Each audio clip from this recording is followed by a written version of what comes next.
गर्मियों में एसी से हो जाइए दूर वरना हो सकता है बड़ा नुकसान। अगर आप भी लगातार एसी का ले रहे हैं मजा तो ये खबर आपके लिए हो सकती है खास। तो आइए आपको बताते हैं कि गर्मी में किन कारणों से फट जाता है एसी। बीते कई दिनों से पड़ रही भीषण गर्मी के साथ ही एसी फटने की शिकायतें सुनना आम बात हो गई है, जिसके चलते घरों और दफ्तरों में लगे एसी लोगों के लिए डर का कारण बनते जा रहे हैं।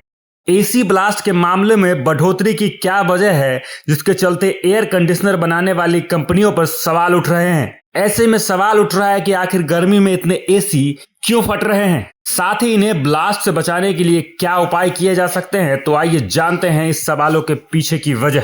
तापमान में अचानक बढ़ने के कारण देश के कई इलाकों का तापमान 50 डिग्री के पार जा पहुंचा है, जिसके कारण लोगों का भीषण गर्मी में बिना एसी चलाए रहना मुश्किल हो गया है। इसलिए घंटों एसी चलाकर वो बाहर के बढ़ते तापमान से तो बच रहे हैं, लेकिन उनका घंटों एसी चलाना मौत को दावत देता है, क्योंकि विशेषज्ञों के अनुसार भारत में बनने वाली एसी की क्षमता 50 डिग्री तापमान सहने तक की होती है। लेकिन जब इसे उसके पार गए तापमान में चलाया जाता है तो एसी के एम्बियंस पर प्रेशर पड़ता है, क्योंकि कूलिंग के लिए कंडेंसर का तापमान करीब 10 डिग्री सेल्सियस से कम होना चाहिए। ऐसे में बढ़ते तापमान में एसी के फटने के चांसेस बढ़ जाते हैं। अब सबसे बड़ा सवाल उठता है कि एसी ब्लास्ट क्यों होता है। तो आपको बता दें कि वोल्टेज फ्लक्चुएशन के कारण वोल्टेज कम होने पर कंप्रेसर पर अधिक दबाव पड़ता है, जिस कारण कंप्रेसर के साथ अन्य उपकरण पर अधिक दबाव पड़ने पर वह जरूरत से अधिक गर्म हो जाते हैं, जिससे आग लगने की संभावना बढ़ती है। एसी के कंडेंसर और इसके बाहर हवा निकलने वाले स्थान पर अवरोध होने पर एसी की गर्मी बाहर नहीं निकल पाती और ऐसी स्थिति में ब्लास्ट होने का खतरा बढ़ जाता है।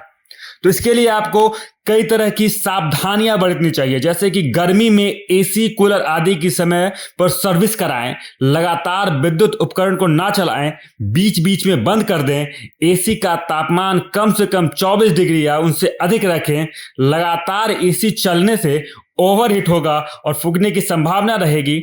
किसी भी उपकरण को रिमोट से बंद करने के साथ एमसीबी और स्विच से भी बंद करें। घर में अच्छी गुणवत्ता और आईएसआई मार्का के तार ही लगवाएं। तारों को जोड़ को कस के बांधें। एसी में ब्लास्ट होने की और भी कई वजह हैं, इसमें समय पर सर्विसिंग ना होना सबसे बड़ी वजह है। इसलिए 600 घंटे एसी चलाने के बाद एक बार उसकी सर्विसिंग कराना बेहद जरूरी है। यानी कि अगर आप एक दिन में 10 घंटे एसी चलाते हैं तो 2 महीने बाद एसी की सर्विसिंग जरूर कराएं। लगातार कई घंटे चलाने से एसी हीट हो सकता है, इसलिए कुछ देर के लिए बीच बीच में उसे बंद करना चाहिए। इससे एसी के पार्ट्स को ठंडा होने के लिए पर्याप्त समय मिल जाता है। लगातार 4 घंटे तक एसी चलाने के बाद कम से कम आधे घंटे का ब्रेक देना चाहिए। एसी के आउटडोर यूनिट को ऐसे जगह पर इंस्टॉल कराएं जहां पर वो सीधा धूप के संपर्क में ना आए, क्योंकि धूप से आउटडोर यूनिट हीट हो जाती है। अगर ऐसा मुमकिन नहीं है तो आउटडोर यूनिट के ऊपर शेड लगाना चाहिए। आपको बता दें कि हाल ही में गाजियाबाद के वसुंधरा इलाके में एसी में ब्लास्ट होने से एक बिल्डिंग में आग लग गई थी।